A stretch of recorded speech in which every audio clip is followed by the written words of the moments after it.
Cleomenes, outskirts of Sparta, 491 BC. He died screaming, naked, bloodied, locked in a cell carved into stone.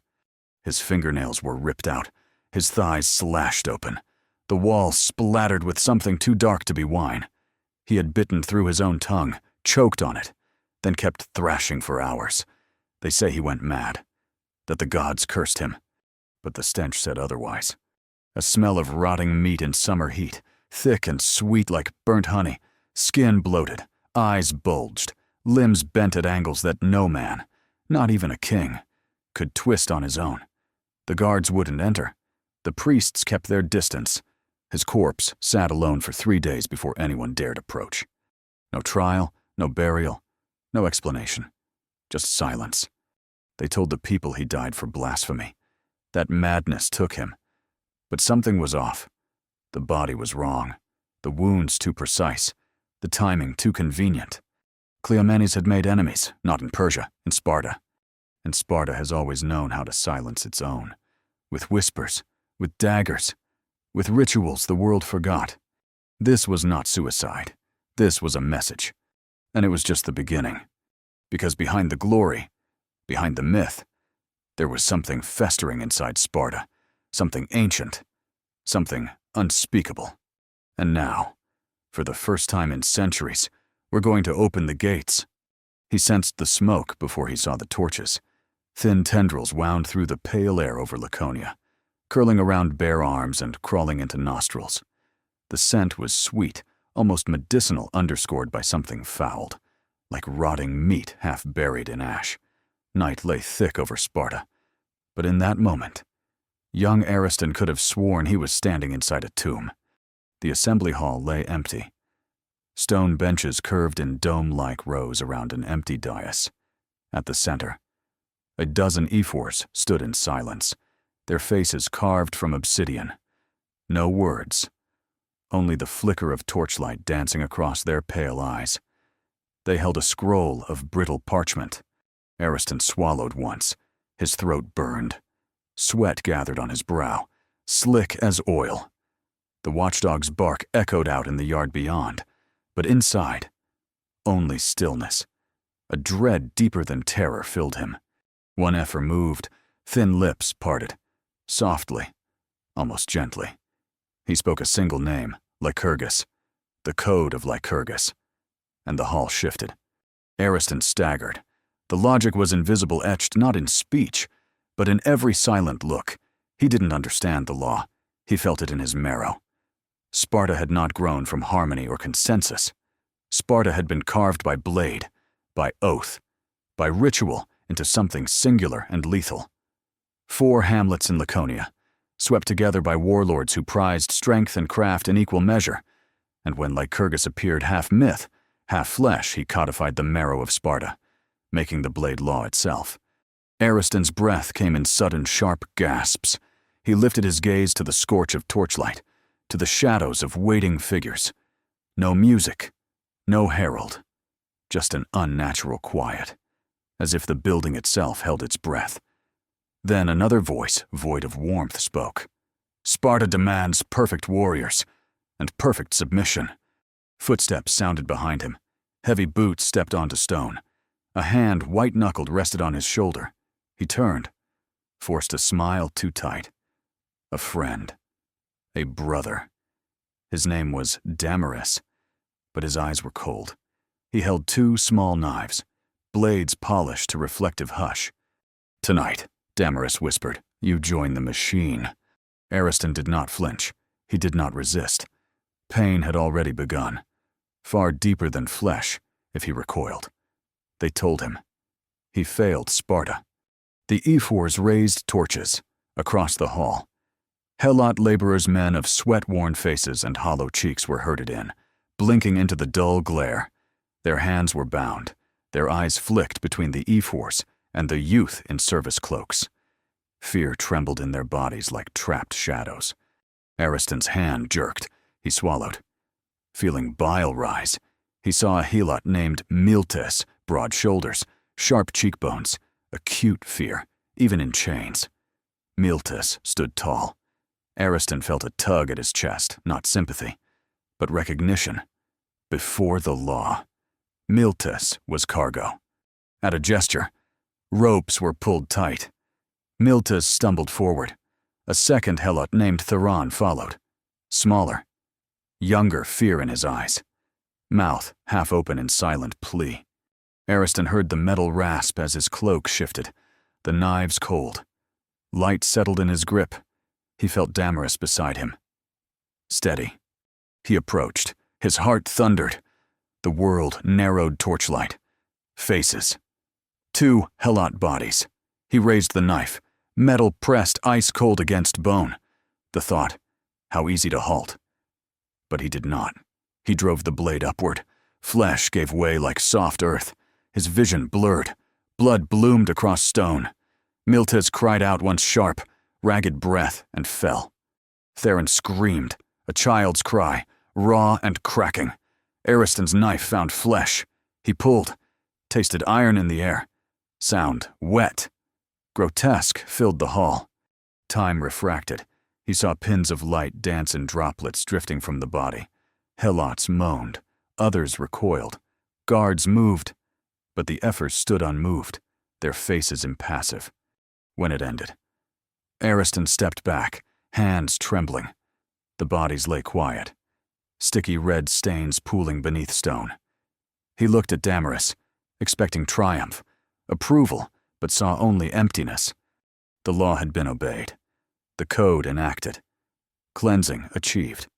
But in Ariston's gut, a hollow formed.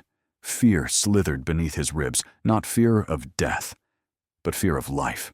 He had crossed an invisible threshold. There would be no unseeing, no unfeeling. Damaris pressed a hand to his shoulder. Good soldier. Then released him. Torchlight flickered. The hall emptied. Ariston heard chains clatter, the echo of doors. Silence returned heavy, unnatural. He looked at the corpses, at the walls smeared with gore, and understood this was not reprisal, not vengeance. It was ritual, and Sparta demanded more. As they herded him out the doors into night air that burned his lungs, Ariston felt stone settle on his chest. He breathed shallow, tasting ash and unspoken oaths, the odor of torches, helot blood, and fear lingered thick between his teeth. In that instant, he knew there is no turning back. And behind Sparta's steel facade lay a truth buried deeper than tombs, a covenant sealed with bone. Fear is the currency of power. The morning fog settled thick across the fields of Laconia, dragging low like a burial shroud. Thalia's bare feet sank into the damp earth as she moved between rows of barley. Arms scratched raw by the brittle stalks. Her breath came in quiet puffs, clouds rising and vanishing into silence. Around her, dozens of helots toiled in parallel lines, stooped backs, sun-hardened hands, eyes downcast. None spoke. Even the children had learned not to speak. Above them, the watchers stood still, clad in crimson cloaks, spears angled against their shoulders. The Spartans didn't shout commands or crack whips they didn't need to. Their stillness was enough. It was a stillness that choked. Thalia never looked them in the eye. She didn't need to. She felt their gaze, heavy and sharp, like a blade held against the base of her skull.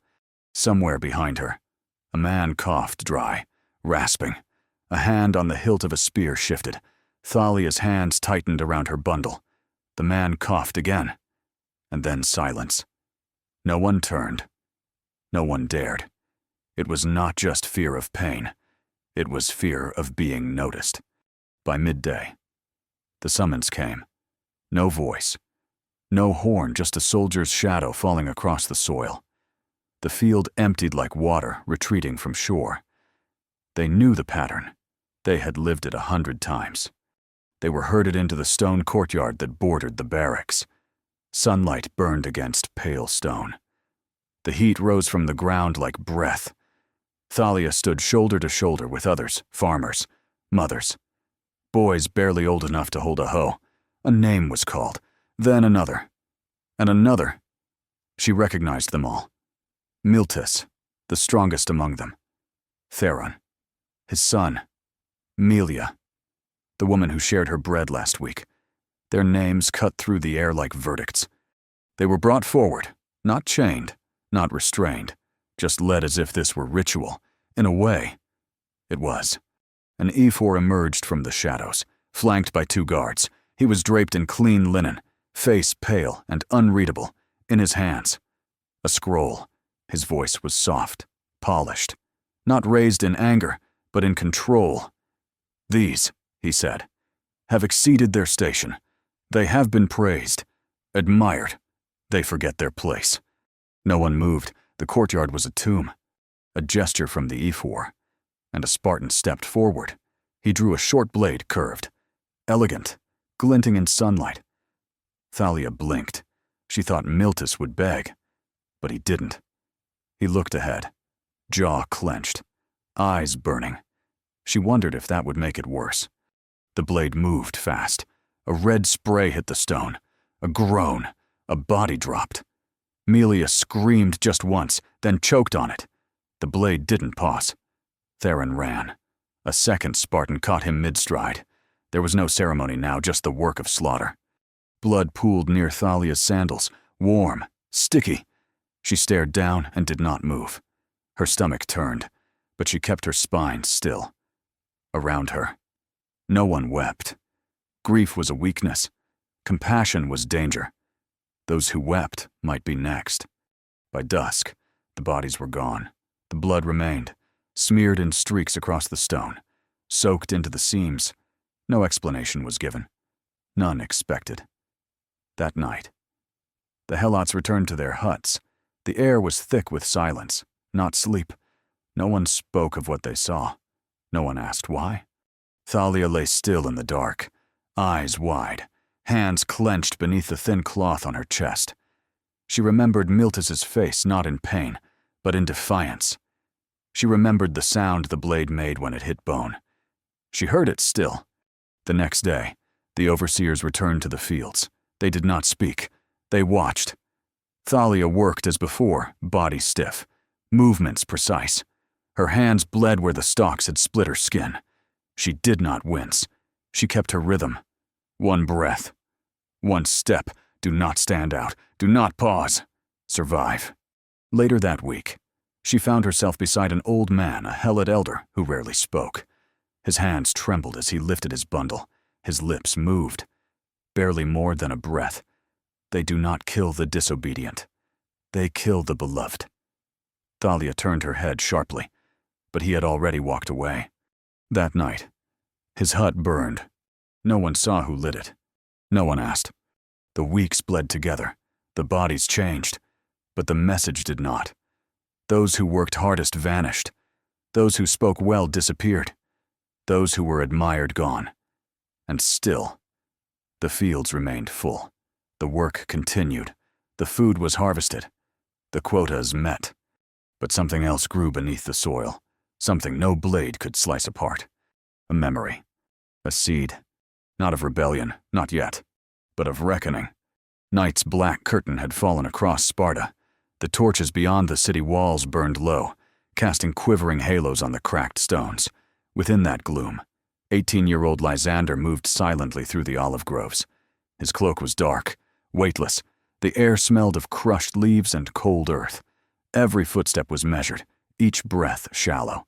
Sweat cooled on his skin even as the moon climbed high. He paused beneath a twisted olive, listening. In the distance, a hillet cottage slept. Warm light glowed at its window.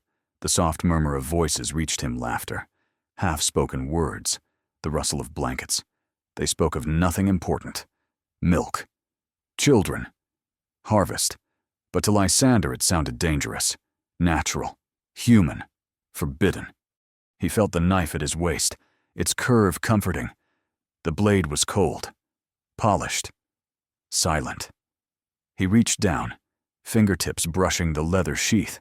His hands trembled, but only once. This was his promise, the whisper of duty, the ritual. He stepped forward, the soil pressed soft beneath sandals. Night insects wailed faintly. The olive branches brushed his cheeks like caresses. But Lysander felt no tenderness, only gravity. He approached the cottage's back door. The latch was old wood, dry, shrill in the quiet. He pulled it down. It groaned. Inside. The room lay dim, smoke curled upward from a brazier. A man lay on a simple mat, curled. Sleeping. Soft rise and fall of breath. Lysander crept closer. The man's stirred eyes fluttered open. Confusion flickered. Lysander raised the blade. A quick movement, a clean slash across throat. The man arched. Blood bloomed in bright arcs. He choked a sound swallowed by the walls. Lysander lifted, stepping back. His chest pounded. His vision doubled. The body collapsed, a thin pool spreading across the woven mat. The brazier flickered, sending the shadow dancing at the window. Curtains moved in a silent breeze. The world held its breath. He watched the man's eyes. They were gone. Life drained. But only for a moment did Lysander soften. Guilt flickered across his mind, stolen breath, broken trust. Then he blinked it away. He had seen the overseers' faces, the Ephor's calm judgment. He had heard the scroll's words, threat must be eradicated. So he stood, blood glistening between his fingers. Mind numb. Below, footsteps rustled. Another silhouette appeared. His companion Tychon watched, eyes cold, knife drawn. 2 more cottages, 2 more sins. They moved as one. Inside each home, surprise, confusion, brief resistance. A woman screamed. Children cried. Lysander's blade was swift. One slash and silence followed. The air grew thick with iron and fear. His throat burned with each gasp. Sweat dripped from his jaw. He felt a tremor in his limbs as he worked. 5 swift killings. No mercy. No hesitation. The olive groves echoed with muffled thuds. He barely registered the names Nikitas, Elan, Phaedrus. Each body collapsed, drained. At the final cottage, he paused. Inside. A child, 7 years old, cowering in corner. Pale moonlight shone on wide eyes. Lysander froze, blade hovering midair. The child whispered one word, "Please." The syllable cracked the silence. Lysander's hand trembled violently. He looked toward Tychon. His friend nodded once, stiffly. The blade moved. The child slumped. Lysander closed his eyes. The knife slipped free in his hand. Outside. The night grew colder. Dawn still hours away. He and Tychon crouched by olive tree trunks, breathing hard. Blood dripped from Lysander's cuff onto dry leaves. He tasted it faintly metallic. Hot. Tychon turned, voice low. "You follow." Lysander nodded, his mind blurred. He felt empty and full. A wound in his heart like ice. A seed of terror rooted in his gut. He wanted to retch. He wanted to scream. He wanted to run. But he did neither. They vanished into moon shadow behind them. Families lay dead. Windows dark. Doors broken. The silence resumed complete. Suffocating. No animals stirred. No cries echoed. The olive branches resumed their hush. By dawn, Lysander stood among peers in the sacred hall, his cloak clean again. Face anonymous. The Ephors stared down from high seats figures carved in godlike stillness. No praise. No words spoken. Only acknowledgement. He felt weight settle on his chest, the knife's ritual done. But in his mind, the images darkened. He saw the child's face, the child's plea like a ghost. He heard the woman scream, the bodies falling. He smelled the blood. Taste of it lingered. He had obeyed. He had belonged. He had killed. Yet in the echo of that killing, he felt a fracture, a whisper. Is it loyalty or lost humanity? The hall emptied, torches extinguished. Dawn light crept pale across stone. Lysander wiped his palm clean. The grains of blood dried, but not in his memory. There was no turning back. He had stepped beyond mercy. He had been remade. In that silence, he felt the weight of Sparta's design, and beneath it, the faint flicker of something forbidden conscience. For in order to survive their purpose, they must first erase themselves. The dawn was gray and unforgiving in the barracks yard. The Agoge began again. 7-year-old Leandra stood barefoot on cold flagstones, the chill biting through her thin tunic. Her breath rose in trembling ghosts, fogging the air. Around her, dozens of children waited in silent rows, shoulders squared, eyes downcast. No laughter, no chatter, only the slow humming of uncertainty in young bodies. A sturdy adult approached a youth grown roughened by 2 seasons in the system, his face expressionless, body lean from hunger drill cycles. He carried a wooden staff, scarred and dipped in dried sap. He ran it across Leandra's knuckles, a crack, but no reaction. She held still. That was step 1. They told her. Obey without show of pain. From the periphery, the trainers watched eyes like iron embers. There was no mercy. At the signal, they unleashed training. The children formed lines. Leandra's skin prickled with cold sweat as they moved into drills marching. Summoning strength, summoning silence. When one child faltered, the staff came down hard. The crack resounded. Flesh reddened. Bone trembled beneath. No sound escaped. The child rocked forward, lips pressed shut. Leandra inhaled the scent of blood and sweat. Copper tang cut her throat tight. She swallowed, kept her stance. Now, hunger. They were denied meals if they showed weakness. Leandra's stomach rumbled like a trapped animal. Her ribs gleamed beneath her flesh, taut as bowstrings. At midday, they were herded to a courtyard where bread was passed sparingly. She tore a small wedge, crumbs caught between calloused fingers. But a fellow child reached first, the crumbs stolen. The trainer barked. The crumbless girl stood trembling. She stared at food she could not touch. Then the staff came down again, sharp, deliberate across her shins, her body folded. Leandra kept her eyes forward. Enough to live was to endure. Afternoon brought cold endurance tests. Children were grouped to wrestle blindfolded, forced to grapple in pairs, knowing only that pain would come. Leandra felt teeth knock, bones scrape, and pleaded silently in each clash. But she never stopped fighting. Her fingertips scraped ragged seams. She tasted dust. She heard guttural grunts, ragged breathing, then silence as rivals collapsed. Those who lost were whipped later, not for losing, but for failing to resist. Leandra's body trembled. She felt thorns protruding beneath her skin, unseen bruises swelling. Still she held. Night came with no comfort.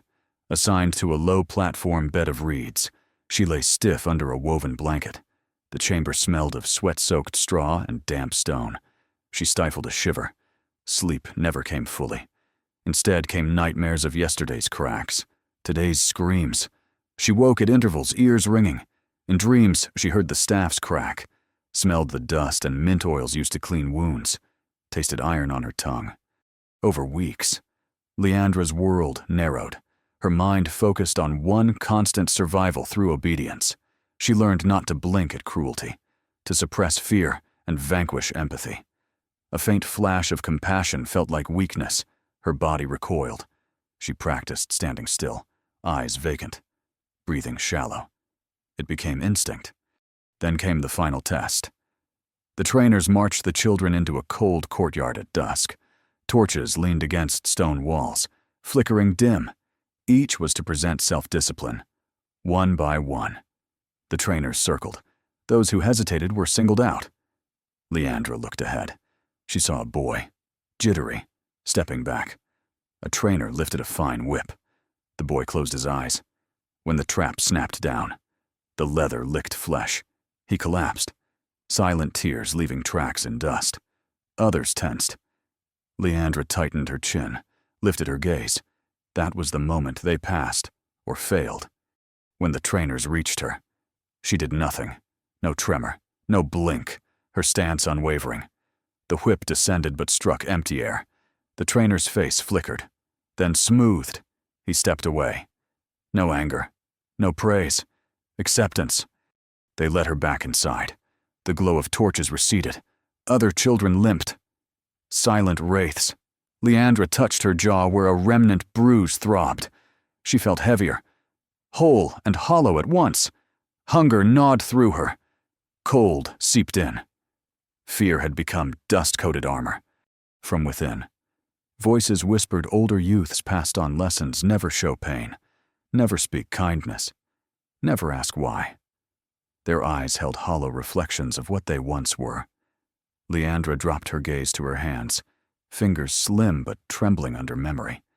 She closed them into fists. The bruises panged. She tasted bitterness. As darkness swallowed the barracks, she could almost believe she was alone. She was not.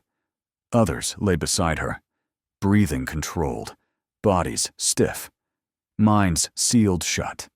Trust had no place, compassion no value.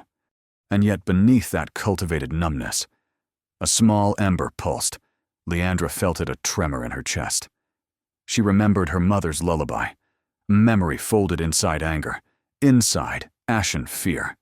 She did not dare cling to it outwardly, but in the hollow of her heart, it burned quietly. Tomorrow the day would come again. She would rise, march, train, bleed, break, obey. Still, that ember waited soft, warm, intent on breath. For in the darkness of Agoge, in the crucible of cruelty, something fragile can survive. Something that cannot be commanded away. Something that remains human. The longhouse burned with torchlight. Shadows leapt across stone walls, sculpted by flame into mocking grins. Inside, the communal hall was hushed before it ever filled. Tables of smoothed wood lay empty, benches aligned like silent sentinels. It was just before dusk when Artemisia entered barefoot. Cloak thin, steps measured, her fingers curled around the handle of a cup carved from clay, knuckles whitening. She joined the line of Spartan citizens, men and women in crimson cloaks, shoulders squared, faces impassive. The air smelled of steaming porridge and boiled barley, heavy with the sharp scent of fermented wine. Every breath Artemis took felt thick, as though inhaling grit. Around them the servants laid out portions, each dish portioned with strict precision. Artemisia's eyes flicked to the overseer at her side, tall, poised, eyes cold as chiseled marble. He counted the servings. A single pebble fell in a wooden bowl beside him. That meant someone had failed contribution. Someone would be watched. Someone might lose citizenship. Tonight, as always. Fear hung in the air like smoke. They ate in silence, the scrape of spoons against bowls, the slide of soles against stone floor, the low murmur of spoons stirring porridge. Artemisia chewed carefully, eyes fixed forward. Her tongue tasted barley's dryness, the faint sweetness of wine on her lips. She swallowed, her throat raw from suppression. Each chew echoed in her head, reminder of hunger, reminder of discipline. Across the table, a man named Callias sipped wine too quickly. His breath trembled. The overseer's gaze shifted. Artemisia felt the weight of expectation settle on Callias like a stone. He hesitated between gulps. Then he coughed violently. The overseer's hand dropped to the rim of his chair. Wine dribbled down Callias's cloak. His face reddened. He whispered something. Perhaps apology. Perhaps defiance. The overseer stood. Silence descended like winter night. Callias's fingers trembled around the cup. The overseer raised an eyebrow, smooth gesture. Silent verdict. Callias took another sip, then another. Enough. The overseer leaned in, a subtle nod. Two guards emerged from shadowed recesses, soft leather on stone. They moved outward through the crowd, parting silently. Callias rose, confusion shifting to panic. He looked at Artemisia, eyes pleading. The guards seized him. No struggle. No words. He was led out through the great doors. Heads turned, but no one followed. The bowl of wine remained, undrunk, at his place. Artemisia's heart hammered not for Callias, for the invisible line they all balanced upon. The wine bowl emptied. The overseer sat again. The hush returned as absolute as death. Conversation was not permitted, but glances told stories. Walls held rumors. At every meal, someone fell. a missed quota, a slip of tongue, a flicker of compassion. Those were death sentences in disguise, and tonight the walls had already spoken. They moved then to the gathering songs. Low background chants reverberated along stone rafters, hymns to the city. Chants in praise of Sparta. No melody, only repetition. Artemisia joined quietly. Her lips barely moved. She felt the rhythm pulsate through her chest, eyes closed, head bowed. Music was not solace, it was obligation. Song ended. Torches dimmed. They stood. Cups were emptied. Plates slid away. Each participant exhaled as one silent acknowledgement of another night survived. Artemisia stepped forward. Beneath torchlight, her cloak looked heavy, stained with sweat. Her steps echoed off stone as she exited into night. Outside the door waited younger men recruits, watchers, spies, their lips tight, their eyes tracing lines, bodies like sculpted stone. No warmth, no gratitude. She passed between them without breaking gaze. A child in her arms, her daughter clung to her cloak. The child's small fist pressed tightly. Artemisia breathed in through her nose. The child smelled of sweat and dust and humility. One watcher stared too long. Her daughter stiffened. Artemisia paused. Their eyes met a single moment. The watcher's stare flickered. He looked away. Nothing spoken but meaning fluttered. A warning or a threat? Artemisia bent down, smiled without warmth, and continued home. That night, in the niggling darkness of her hut, the woman's heart trembled. The rhythmic chant of Spartans hummed outside. She placed her daughter on a reed mat and kissed her forehead. The child exhaled softly. Safe for now. Artemisia sat beside her and stared at the stone walls. The embers of torchlight faded. She tasted dust. Her muscles throbbed with fatigue. Hunger curled in her gut. And yet, she was alive. She had contributed. She had obeyed. She had paid her dues. In her silence lay understanding. The Syssitia was not companionship. It was control. A mirror reflecting the collective and exposing the singular soul beneath the veneer. It showed who was devout, who was reliable, and who might fracture. As she closed her eyes, she thought of Callias, of the bowl left untouched, of applause withheld, of belonging tainted by fear. She pictured the watchers' faces stone, implacable. She pictured the booed heads across the table, empty shells rehearsed in obedience. Her breath slowed. The night pressed deeper. In the flicker of fading firelight, she felt belonging and isolation merge. She was part of the whole and separate. The weight of identity pressed upon her chest, a debt heavier than bread. And somewhere in that debt, she sensed an answer, survival through conformity. Yes, but life beyond the ritual. Perhaps no, because the quiet of citizenship can suffocate, and only silence remained. Twilight draped the training field in ashen blue. The chill of dusk settled heavy on the skin of pregnant Myrine. She knelt beside a rough-hewn bench, hands wrapped around her swollen belly. Her breath came slow, every inhale, a fragile breath of both hope and dread.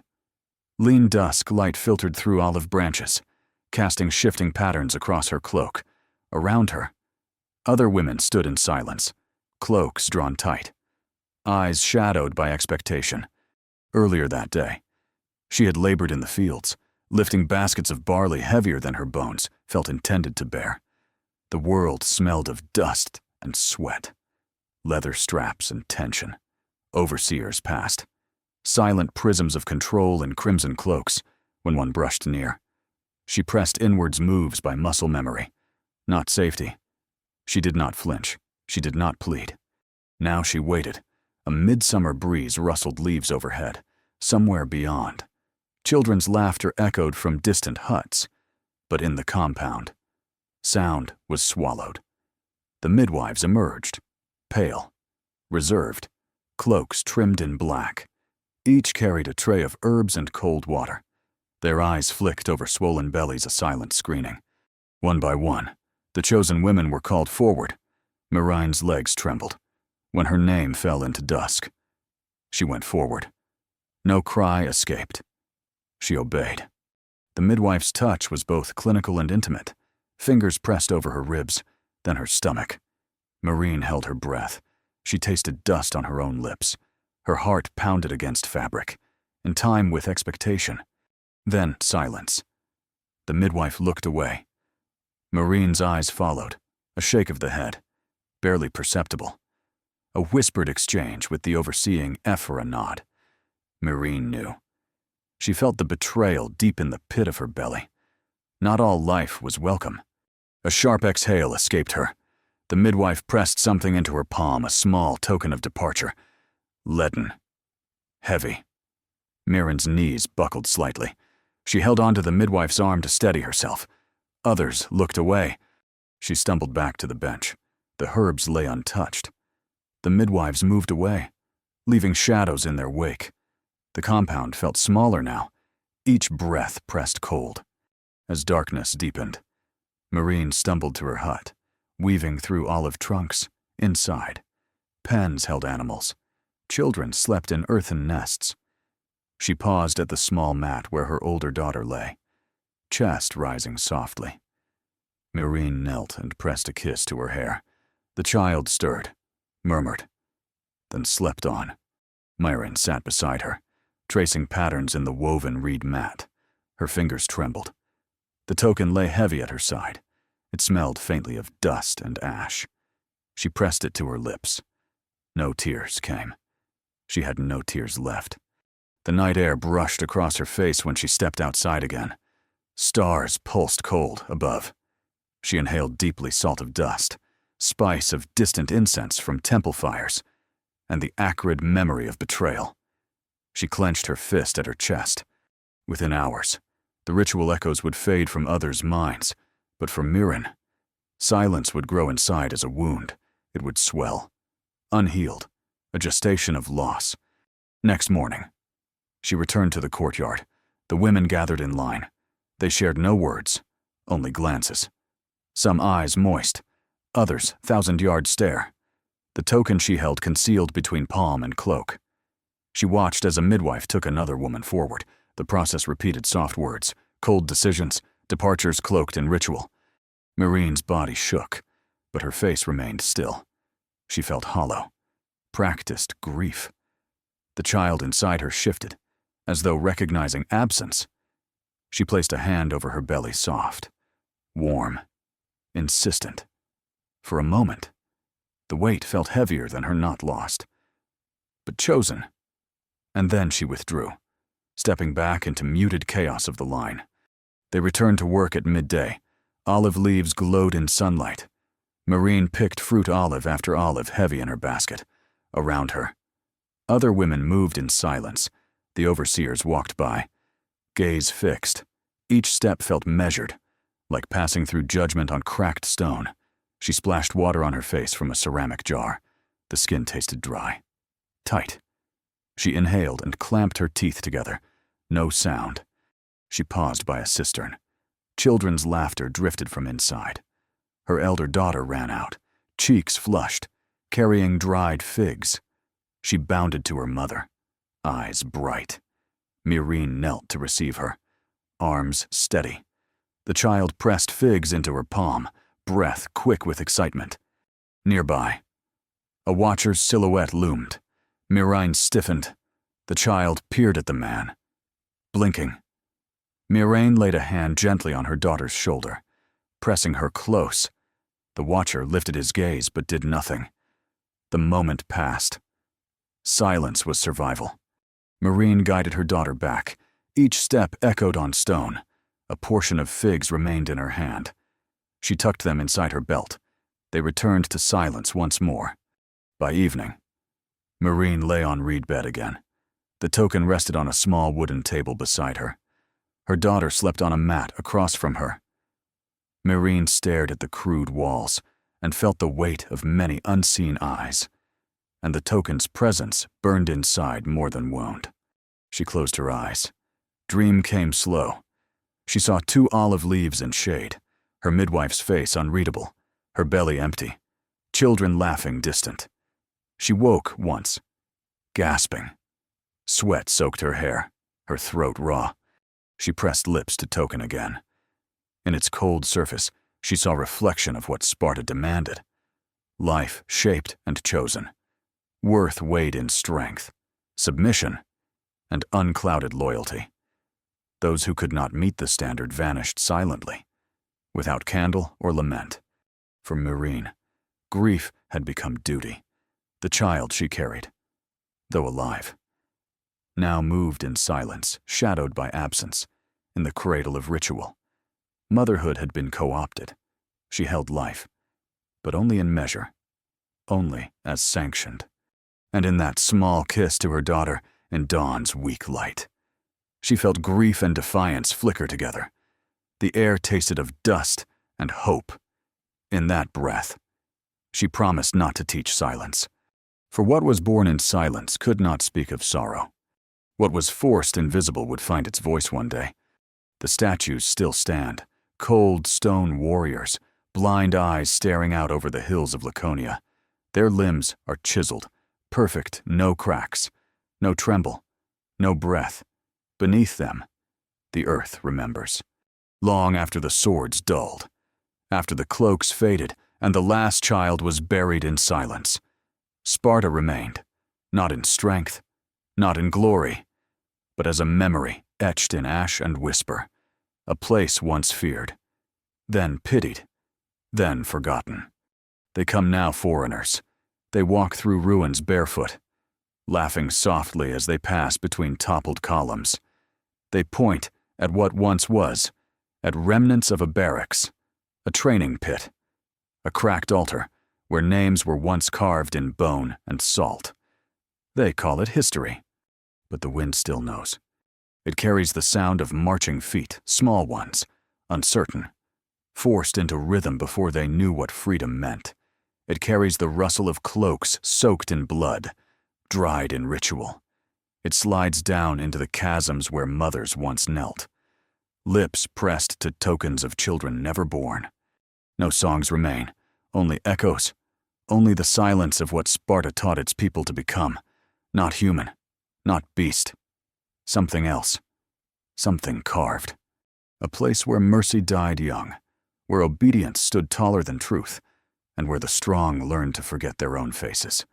As the sun sinks behind Mount Taygetus, the shadows stretch across what's left of the Agoge, the dining halls, the killing grounds. Stone cools. Air stills. The day ends, as they always did without lament. But if you stand very still, in the last breath of light, you may hear it. A voice that never screamed. A life that never got to live. And a question the earth keeps asking. How much cruelty must a society teach before it forgets it ever knew love?